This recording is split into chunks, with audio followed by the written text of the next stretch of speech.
Chemistry का exam आपके physics के एग्जाम के तुरंत बाद है और वहां पे एक सेक्शन है जो आप सभी लोगों को सबसे ज्यादा ट्रबल करता है वो ऑर्गेनिक केमिस्ट्री। और ऑर्गेनिक केमिस्ट्री में भी एक सेक्शन है जो आपको सबसे ज्यादा परेशान करता है वो कन्वर्जन। तो जैसे कि मैंने आपको प्रॉमिस किया था इस वीडियो में मैं आपकी इस प्रॉब्लम को डिटेल में कंप्लीट करी होंगी, तो मेक श्योर करना वीडियो को पूरा देख लो क्योंकि इसके बाद आपके कन्वर्जन का प्रॉब्लम नहीं रहने वाला है। और इस बार के बोर्ड के एग्जाम में जो मोस्ट इंपॉर्टेंट कन्वर्जन है वो आपको इस वीडियो में देने वाली हूँ। तो देखिए डायरेक्ट अगर मैं पॉइंट टू पॉइंट जाऊँ बेटा, तो कन्वर्जन जो आपके पेपर में पूछे जाएंगे वो 3 टाइप के पूछे जाते हैं। पहला है रेगुलर कन्वर्जन्स जो आपके इंटर फंक्शनल ग्रुप होते हैं, जिसमें आप सभी लोगों का एलिफेटिक कंपाउंड्स, फॉर एग्जांपल मैं बोलूं तो हेलोएल्कीन से एल्कोहल बनाने, एल्कीन बनाने, तो जो नॉर्मल आपके सिस्टम्स होते हैं, फंक्शनल ग्रुप्स होते हैं, वो वाले कन्वर्जन्स है। दूसरा सेक्शन बेटा जो है वो है आपके कुछ एरोमेटिक कंपाउंड के कन्वर्जन्स का, और वो भी फिक्स है जो आपके स्पेसिफिक टाइप के पूछे जाते हैं। और लास्ट में है आपके नेम रिएक्शन के कन्वर्जन्स। तो मैं आप लोग को डिटेल लिस्ट यहाँ पे कन्वर्जन की विद रिएजेंट देने वाली हूँ, आपको वही केवल याद करके चलना है। और अगर आप वो याद कर लेते हो तो इन कन्वर्जन्स को आप इजीली आइडेंटिफाई भी कर पाओगे और क्रैक भी कर पाओगे। तो सबसे पहले मैं बात करती हूँ रेगुलर कन्वर्जन्स की। तो रेगुलर कन्वर्जन्स 8 यहाँ पे आपके पूछे जा सकते हैं। पहला, अगर आप एल्कोहल को हेलोएल्कीन में कन्वर्ट करना चाहते हो तो ये नॉर्मल सब्स्टिट्यूशन रिएक्शन है, तो उसके लिए कौन से रिएजेंट याद रखोगे? PCl3, PCl5, SOCl2, इनमें से आप किसी से भी इस कन्वर्जन को कर सकते हो। अगर हेलोएल्कीन से एल्कोहल बनाना है तो अगेन आप सब्स्टिट्यूशन ही कर रहे हो, लेकिन यहाँ पे रिएजेंट होता है एक्वस KOH। हमेशा याद रखना है एक्वस KOH रिएजेंट आपका यहाँ पे यूज हो रहा होगा। अगर मैं एल्कीन से हेलोएल्कीन बनाना चाहती हूं तो इसको एडिशन रिएक्शन बोलते हैं। 2 तरीके से हो सकता है। HBr के साथ ये मार्कोनिकोव एडिशन फॉलो करते हैं, आपको पता होना चाहिए, और HBr H2O2 के साथ ये एंटी मार्कोनिकोव। तो दोनों ही रिएजेंट्स यहाँ पे आप यूज कर सकते हो, डिपेंड्स कि आपको कौन सा प्रोडक्ट बनाने को उसने दिया हुआ है। तीसरा बेटा रहेगा, अगर आप एल्कोहल से एल्डिहाइड कीटोन बनाना चाहते हो तो ये आपका एक माइल्ड ऑक्सीडाइजिंग एजेंट यहाँ पे यूज किए जाते हैं। तो यहाँ पे PCC या कॉपर एट 573 केल्विन आप यूज कर सकते हो। तो जैसे अगर आपको क्वेश्चन दिखता है तो ये रिएजेंट डाल के आप इस कन्वर्जन को कर पाओगे। अगेन अगर एल्डिहाइड से कार्बोक्सिलिक एसिड बनाना है तो 2 तरीके से हो सकता है। पहला तो आप टॉलन रिएजेंट, फेलिंग रिएजेंट इनसे कर सकते हो, या फिर आप एक स्ट्रॉन्ग ऑक्सीडाइजिंग एजेंट जैसे KMnO4 इससे कर सकते हो। तो अगर आपको ये कन्वर्जन देखने को मिलता है तो आप इस रिएजेंट को पुट ऑन कर देंगे। नेक्स्ट, नाइट्रोबेंजीन से एनिलीन रिडक्शन है, इसके लिए रिएजेंट आप FeHCl या SnHCl यूज करते हो। नाइट्राइल से अमाइन भी रिडक्शन है, तो यहां से आप यूज करते हो नॉर्मल रिड्यूसिंग एजेंट LiLH4। और अमाइड से अमाइन बनाने के भी 2 रिएक्शंस याद रखना। अगर कार्बन कम करना है तो आप ब्रोमीन और NaOH करोगे, which is Hoffmann bromide degradation, और अगर कार्बन सेम रखना है तो LiLH4। तो आपको जो नॉर्मल कन्वर्जन्स देखने को मिलेंगे पेपर में से, इन 8 में से कोई भी 1 या 2 देखने को मिल सकता है।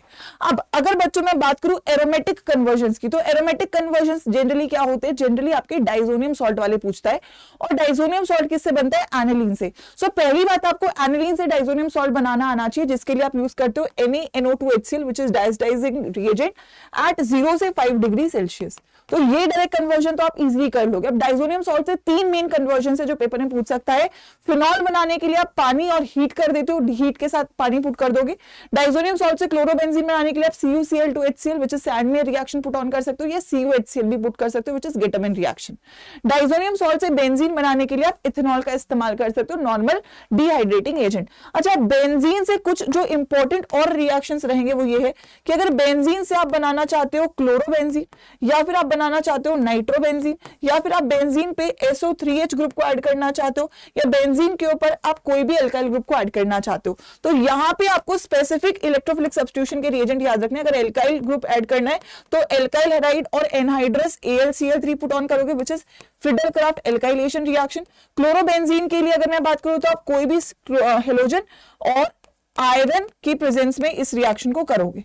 अगर आप नाइट्रोबेंजीन करना चाहते हो तो आप HNO3 और H2SO4 डालते हो विच इज नाइट्रेटिंग एजेंट, और अगर केवल आप सल्फोनेशन करना चाहते हो तो वहां पे आप कॉन्सेंट्रेटेड H2SO4 और हीट करते हो। ठीक है, अगर आप कहीं ना कहीं बेंजीन से बनाना चाहते हो, क्या दैट इज योर कीटोन का फॉर्मेशन विच इज, अगर आप एसाइल ग्रुप को एड ऑन करना चाहते हो तो यहां पे आप पुट करोगे RCOCl और एनहाइड्रस AlCl3। तो अगर कोई भी आपको एरोमेटिक कंपाउंड का कन्वर्जन आता है वो या तो इन 5 में से होगा या तो इन 4 में से होगा, और ये चारों एक ही कैटेगरी ऑफ रिएक्शन में आते हैं विच इज डाइजोनियम सॉल्ट, और ये 5 एक ही कैटेगरी ऑफ रिएक्शन में आते हैं विच इज इलेक्ट्रोफिलिक सब्स्टिट्यूशन। तो नोट कर लेना, इनको अगर आप याद कर लेते हो तो कन्वर्जन्स आपके हो जाएंगे। लास्टली जो कुछ अलग से कन्वर्जन्स पूछे जा सकते हैं वो कुछ नेम रिएक्शंस है, जिनमें से 5 मेन रिएक्शंस रहेंगे। पहला, फिनॉल से सैलिसिलिक एसिड इस बार आने के पूरे चांसेस है, जिसको आप कॉल्बे रिएक्शन बोलते हो, उसका रिएजेंट है NaOH CO2 और H+। फिनॉल से salicyl aldehyde is reamer-Tiemann reaction, जिसका रिएजेंट है NaOH Cl3 और H+। अगेन अगर आप एसिड क्लोराइड से एल्डिहाइड बनाना चाहते हो, उसको रोजन रिडक्शन बोलते हैं, इसका रिएजेंट होगा H2PdBSO4। और अगर आप एल्डोल कंडेंसेशन करना चाहते हो, यानी कि किसी भी एल्डिहाइड से आप अगर कोई भी that is alpha beta unsaturated compound बनाना चाहते हो, ठीक है, तो अगर मैं बोलूं इस कार्बोनिल से आपका क्या जुड़ जाता है, ये कार्बन जुड़ जाता है और यहाँ पे आपको अल्फा हाइड्रोजन। तो अगर आप ऐसा कोई कंपाउंड बनाना चाहते हो तो डाइल्यूट एसिड डाइल्यूट बेस के साथ आप हीट कर दोगे। और अगर लास्टली केनिज़ारो रिएक्शन करोगे तो ये उन एल्डिहाइड के लिए होता है जिसके पास अल्फा हाइड्रोजन नहीं है, यहाँ से आपको एसिड का सॉल्ट मिल जाता है और अल्कोहल मिल जाता है, तो उसका रिएजेंट है कॉन्सेंट्रेटेड NaOH।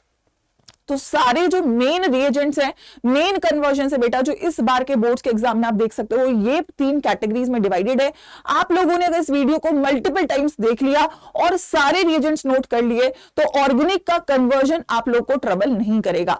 अब अगर आप सभी लोग चाहते हो कि मैम ऑर्गेनिक कन्वर्जन पे भी एक प्रैक्टिस सेशन लेकर आइए, तो वो आप कमेंट सेक्शन में डाल सकते हो, क्योंकि बेटा हमारा एक ही गोल है, वो ये है कि आप लोगों का जैसे ही फिजिक्स का पेपर खत्म होता है 21 से 28 फरवरी, मुझे वो आपकी एनर्जी, वो आपका प्रॉमिस चाहिए कि मैम जो आप बीच बीच में हमें कंटेंट दे रहे हो ये हम कंज्यूम कर रहे हैं, लेकिन हम तैयार हैं 21 से 28 फरवरी के बीच में केमिस्ट्री में 70 में से 70 लाने के लिए। अगर आप मेरे साथ हो और अगर आप लोग को ये वीडियो पसंद आई, आप लोग के लिए वीडियो हेल्पफुल था, तो कमेंट सेक्शन में जरूर लिख के जाइएगा और इस वीडियो को लाइक करके ये अपनी अटेंडेंस प्रूफ कर दीजिएगा कि मैम हम लोग 21 से 28 फरवरी तैयार हैं केमिस्ट्री में आपके साथ पूरे नंबर लाने के लिए। एंड लेट्स मेक श्योर ये वाला आपका बोर्ड का एग्जाम बेस्ट बोर्ड एग्जाम निकल के आ रहा है, केमिस्ट्री में आप पूरे नंबर मेरे साथ जरूर लाओ। ऑल द बेस्ट बच्चों।